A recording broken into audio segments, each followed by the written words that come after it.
ওম শান্তি। আজকে 5ই ফেব্রুয়ারি 2026-এ বাবার অমূল্য মহাবাক্য আমরা শুনব। এই মহাবাক্যে বাবা বলেছেন, মিষ্টি বাচ্চারা, বাবা এসেছেন তোমাদের রাবণ রাজ্য থেকে লিবারেট অর্থাৎ মুক্ত করে সদ্গতি দিতে, নরকবাসীদের স্বর্গবাসী বানাতে। বাবা আজকের মুরলী থেকে প্রশ্ন, বাবা তোমাদের অর্থাৎ ভারতবাসী বাচ্চাদের কোন কোন স্মৃতি জাগিয়ে দিয়েছেন?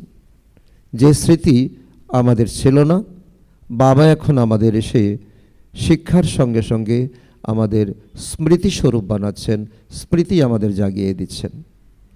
উত্তর, হে ভারতবাসী বাচ্চারা, তোমরা স্বর্গবাসী ছিলে। আজ থেকে 5000 বছর পূর্বে ভারত স্বর্গ ছিল, হিরেখচিত সোনার মহল ছিল। তোমরা সমগ্র বিশ্বের মালিক ছিলে। ধরিত্রী আকাশ সব তোমাদের ছিল। ভারত শিব বাবার স্থাপন করা শিবালয় ছিল, সেখানে পবিত্রতা ছিল। এখন আবার ওই রকম ভারত হতে চলেছে। আচ্ছা, মিষ্টি মিষ্টি হারানিধি পুরুষার্থ অনুসারে কাঁটা থেকে ফুল হয়ে ওঠা বাচ্চাদের প্রতি মাতা পিতা বাপদাদার স্মরণের স্নেহসমন আর সুপ্রভাত। আত্মাদের পিতা তার আত্মারূপী বাচ্চাদের জানাচ্ছেন নমস্কার। আমরা আত্মারূপী সন্তানরা আমাদের মাতা পিতা বাপদাদাকে জানাই স্মরণের স্নেহসমন, সুপ্রভাত, নমস্কার, ধন্যবাদ বাবা, ধন্যবাদ। আজকের মুরলী থেকে ধারণার মুখ্যসার 1 নম্বর পয়েন্ট, কাঁটা থেকে ফুল হয়ে ফুলের বাগান অর্থাৎ শতযুগ স্থাপন করার সেবা করতে হবে, কোনো খারাপ কাজ করতে নেই। দ্বিতীয় পয়েন্ট, আধ্যাত্মিক অর্থাৎ রুহানি জ্ঞান যা বাবার থেকে শুনেছ সেটাই সবাইকে শোনাতে হবে।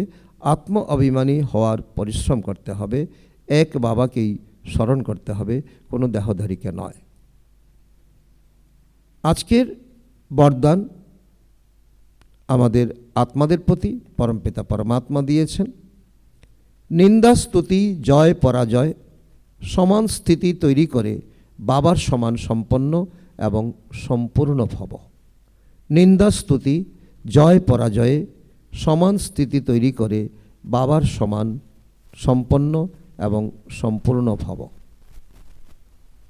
আত্মার যখন সম্পন্ন এবং সম্পূর্ণ স্থিতি তৈরি হয়ে যায়, তখন নিন্দা স্তুতি জয় পরাজয় সুখ দুঃখ সবেতেই সমতা থাকে।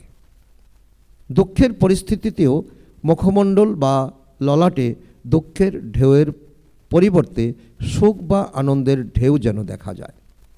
নিন্দা শুনেও যেন এমন অনুভব হবে যে এ নিন্দা নয়, সম্পূর্ণ স্থিতিকে পরিপক্ক করার জন্য এ হলো মহিমাযোগ্য শব্দ।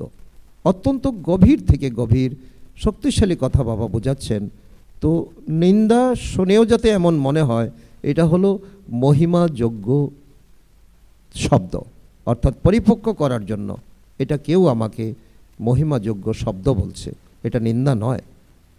এমন সমতা যখন থাকবে তখন বলা হবে যে বাবার সমান, এতটা ধৈর্যশালী, এতটা গুণশালী। বৃত্তিতে সামান্যতম এই কথা যেন না আসে, এ হলো শত্রু, এ গালি দেয় আর এ মহিমা করে, এমন ক্লাসিফিকেশন আমাদের কাছে থাকবে না। তবেই বলা হবে যে নিন্দা স্তুতি মান অপমানে বাবার সমান। আজকের স্লোগান, নিরন্তর যোগ অভ্যাসের উপরে অ্যাটেনশন দাও, তাহলে ফার্স্ট ডিভিশন নম্বর প্রাপ্ত করতে পারবে।